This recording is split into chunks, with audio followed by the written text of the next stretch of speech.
aquele gene, ele não precisa se manifestar. Ele pode ficar desligado. Ele existe em mim. Existe a possibilidade, mas ele tá desligado. E ele não vai ser ativado se você pudesse entrar um pouco na vergonha com o corpo, né?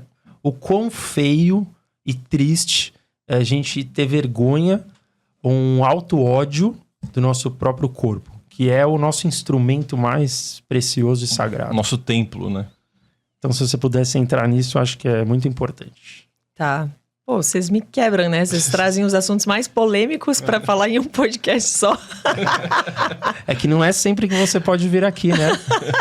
Eu volto. Com certeza. Você tá pra ir agora? É uma coisa que a gente trabalha bastante dentro do treinamento, né? Essa coisa da aceitação do próprio corpo. Porque aceitar não é concordar que tá tudo ok, né? É olhar pra isso e dizer, tá, não é do jeito que eu quero. Então, o que eu posso fazer de diferente?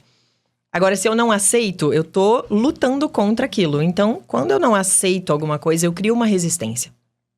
Eu gosto de usar uma metáfora que a cada vez que você não aceita algo, você tá construindo um muro na sua frente. Então, você vai colocando tijolinho, tijolinho, tijolinho. E aí você diz, eu não aceito isso. Só que você se fecha dentro desse muro e você, de repente, tá preso ali dentro e não consegue mais mudar nada, absolutamente nada. Então, para que você possa mudar qualquer coisa que tá desconfortável, que tá desagradável, que você não aceita, que você não gosta, você precisa aceitar, em primeiro lugar. Tá, se eu aceito, é o que é. É a mesma coisa que falar do passado, né? Eu não aceito as coisas que eu vivi, não aceito o que eles fizeram comigo. Tá, peraí, você pode ir lá mudar? Não, então não tem lógica você não aceitar. Não faz sentido. Você tem que aceitar porque é assim, isso não é conformismo. Então aí você vai fazer alguma coisa diferente. Com o corpo é a mesma coisa. Então eu preciso aceitar o que eu tô vendo, posso não gostar da situação, e aí eu posso escolher fazer algo diferente. Mas o corpo é reflexo do nosso comportamento. Então, se eu tenho um corpo obeso, com sobrepeso, com gordura localizada, eu tenho comportamentos que fazem esse corpo ser assim. Eu não vou abrir o SUS, tá? Não perguntem. Então, é que a gente brinca do SUS porque a gente fala da subjetividade, que é o que tá por trás de alguma coisa no corpo, uma doença, uma disfunção, um desconforto. E sempre tem uma resposta para aquilo emocional, né? A nível de comportamento. Então, a galera começa a pedir de doenças. E aí, a gente chama de SUS.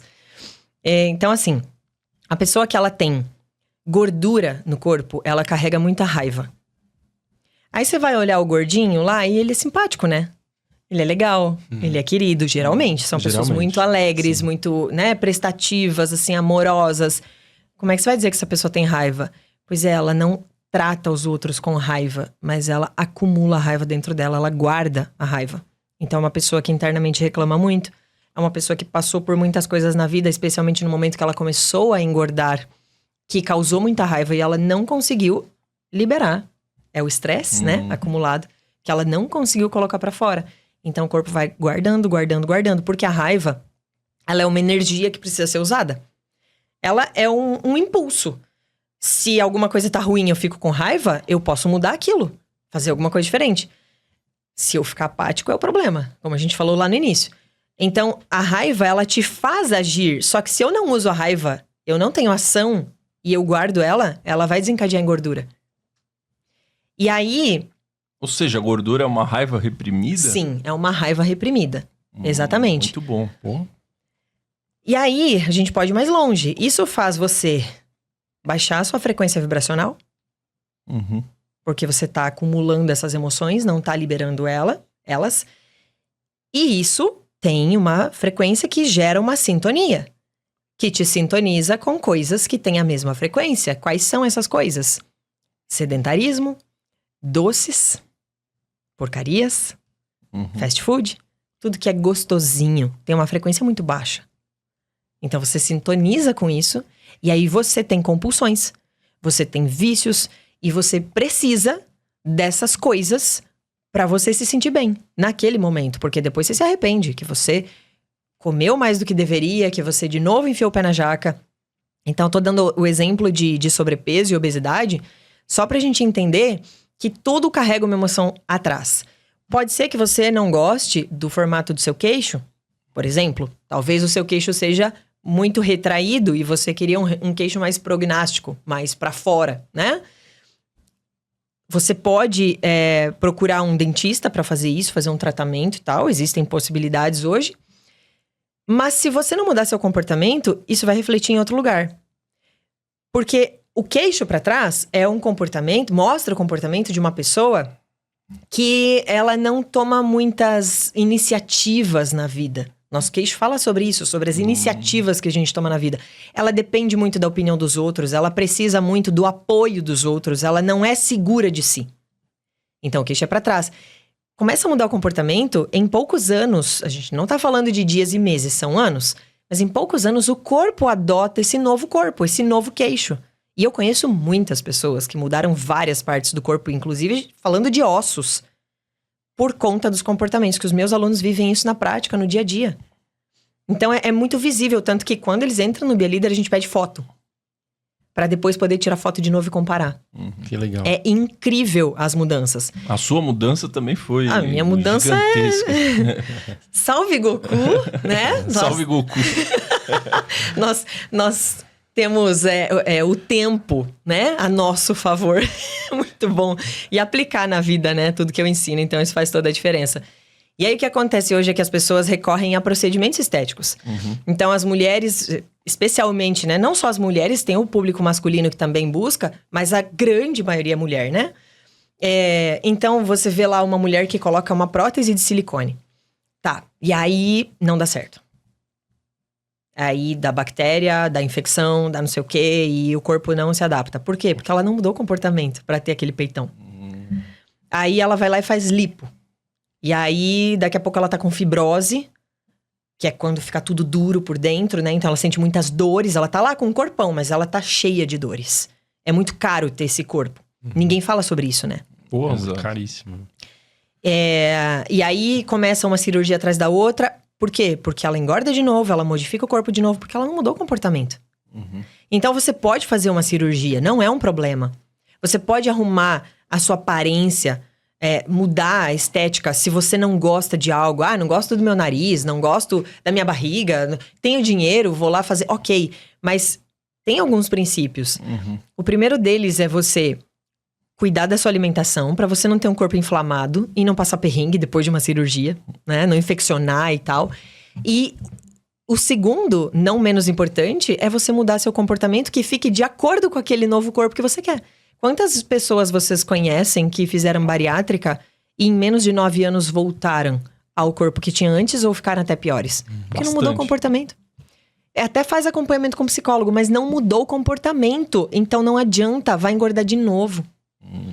O Jimmy falou aqui que tem uns que até nascem de novo. Não, tem, gente. Algumas pessoas que até nascem de novo. É incrível. E comentaram as aqui também mudanças. que a raiva no filme Divertidamente é um gordinho. De gravar. Talvez tenha a ver com isso, né? Sim, tem. Sim. Todos os filmes. Não especificamente traços de caráter, mas comportamentos, né? Hollywood foca muito em comportamentos para escolher personagens, atores que vão representar aquilo. Porque isso é um estudo muito antigo. Sim. Mas é muito legal, você tá falando que ele vai meio contra aquela ideia de genética, né? Eu nasci assim, eu vou morrer assim, né? Não tem como, porque a ciência também já prova hoje que existe a epigenética, que sobrepõe a genética, né? Então, vamos supor que todo mundo na minha família, todas as mulheres da minha família tiveram câncer de mama. E aí a gente viu a Angelina Jolie que foi lá e tirou o seio porque ela podia ter câncer de mama. Mas ela podia nunca ter tido. Olha que absurdo. Você mutilar seu próprio corpo por medo de algo que pode acontecer e pode nunca acontecer. Então não significa que eu tenho que ter porque todo mundo teve. Porque se eu mudar o meu estilo de vida e os meus comportamentos, aquele gene, ele não precisa se manifestar. Ele pode ficar desligado. Ele existe em mim. Existe a possibilidade, mas ele tá desligado. E ele não vai ser ativado se eu não der energia pra ele, se eu não der combustível pra ele. Então, todo mundo na minha família é calvo, eu vou ser calvo. Não necessariamente. Se você mudar seu estilo de vida, as coisas que você come, os seus pensamentos, seus comportamentos, você não precisa ser calvo. Você pode ser a primeira pessoa da família que vai ter cabelo. A calvície seria o quê? Será o excesso de... Ela falou que não ia abrir o SUS tá né? fechado. SUS. Não, vamos lá. Calvície é... Bom, eu vim até aqui, né? Posso responder a tua pergunta? Por favor. Nós dois somos calvos com implantes, né? Exato. É? Sim. Os dois somos calvos com Interessante. implantes. Por isso a minha E pergunta. fizemos com 30 anos, hein? Olha Muito só, novos, né? bem novos, bem novos. Não, porque 30 anos, a gente é muito novo com 30 anos, né? Sim. Então, tem duas questões que envolvem a queda de cabelo. Tanto em homens quanto em mulheres. Uma delas é, não gosto de ter patrão. Verdade. Não gosto de receber ordens de autoridade, ter alguém mandando em mim, ter alguém dizendo o que eu tenho que fazer. Não gosto disso. Preciso ter liberdade de fazer o que eu quero. Essa é a primeira coisa. E a segunda coisa é excesso de pensamento. Estresse mental. Não relaxa. Exato. Você em pessoa, hein, Rosa? Eu fui pra Índia, né? Daí eu conheci um indiano lá, ele falou isso pra mim. E eu já tinha na época eu tinha uns 26 anos. Ele falou, você tá perdendo o cabelo porque você pensa demais. Sábio, muito sábio. E era uma pessoa, assim, totalmente simples. Não era uma pessoa sábia. Mas a Índia, né? Eles trazem muitos esses conhecimentos. E a gente trabalha junto e você odeia receber uma ordem minha, né? E vice-versa. Vice-versa. A pergunta que eu tinha, dado que a tua comunidade chama Be a Leader, né? Como ser um líder? Ou como ser um líder? É todo um processo que a gente ensina dentro do treinamento, né? Então, ele é todo dividido por módulos e tem aulas gravadas, mas a gente tem aulas ao vivo todas as semanas, então tem conteúdo infinito. Tanto que os nossos alunos, eles têm o acesso de 12 meses quando eles entram, mas eles renovam. Tem gente, pra você ter ideia, a gente tá em 2024, que renovou o Be a Leader até 2028. Caramba! Pra você ter ideia. É muito fiel, hein? Então assim, a galera não quer sair, porque eu não repito conteúdo. E aí, toda semana tem conteúdo novo, E né? elas podem ver... Sim, os anteriores também, dos anos anteriores. E a gente vai sempre atualizando. A gente fez uma regravação foda agora, recente, foi em maio. A gente lançou em junho. Então tá linda a plataforma, parece Netflix e tal. E aí é todo um processo, né? Então, primeiro você vai entrar e vai aprender como estudar. Porque hoje as pessoas compram curso e não sabem como estudar esse curso, né? Então não rende. Aí fala, não consigo terminar nada que eu comece. Não, você só não tem rotina, técnica, método. E aí a pessoa vai começar a identificar a raiz dos problemas dela. Então, quando começaram os problemas? É relacionamento? Então, vamos falar sobre relacionamento. É profissional, financeiro? Vamos falar sobre isso. É saúde? Saúde é reflexo de relacionamento profissional e financeiro. É a soma de tudo isso. Reflete na saúde. Então, aí ela entende, ela compreende todo esse processo. Depois, ela vai aprender sobre os traços de caráter, sobre cada um deles. Vai aprender a identificar isso em si. Vai aprender sobre a leitura corporal. E aí, ela vai para o que a gente chama de módulo 13, que é o nosso famoso módulo 13, que é o processo terapêutico. Então, ela passa 33 dias dentro de um processo terapêutico. É extremamente profundo e intenso. Não existe nada parecido no mercado. Eu desenvolvi 100% o método.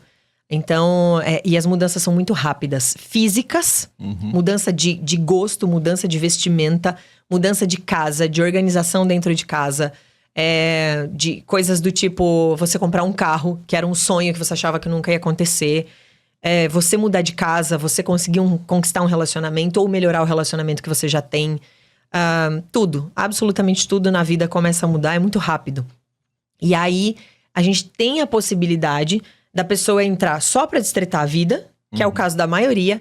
E a gente também tem a possibilidade, dentro do mesmo treinamento, da pessoa se tornar terapeuta. Formar terapeuta.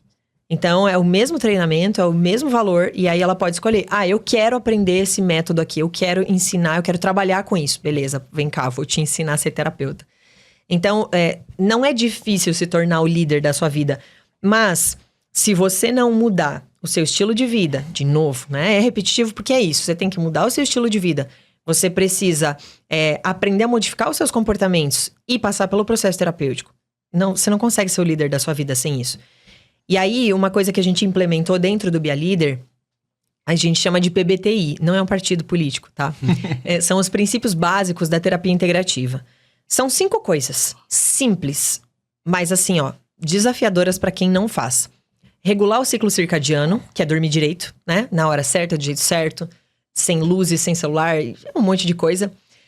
Cuidar da alimentação. Então, eu ensino, não significa que todo mundo faça, eu ensino tirar glúten, lactose e açúcares. Ensino as pessoas a beberem água adequadamente, porque muita gente bebe água e não fica hidratada, ou não bebe água, né? Que mais? Dentro disso, a gente tem o contato com a natureza também, que é fundamental, porque a gente vive dentro de casa, né? Ontem mesmo eu tava levando choque, porque eu fiquei um dia sem pisar na grama. Então, o meu corpo, ele já responde muito rápido. Levando choque como? Sabe quando tu encosta em alguém e leva choque? Tá acontecendo isso comigo, direto. Tá, energia estática. Olha. É energia estática no corpo. Se tu for pra grama e pisar na grama, na terra, qualquer lugar, descalço, 10 minutos, você já não leva mais choque. Então, quando a gente leva choque, a gente tá com muita energia estática no corpo. São elétrons que precisam ser descarregados na terra. Caramba. Isso é horrível. Preciso fazer uma viagem pra natureza. E qual que é o quinto? E o quinto é exercício físico. Exercício físico. Que pode ser coisas São 5 simples. pilares.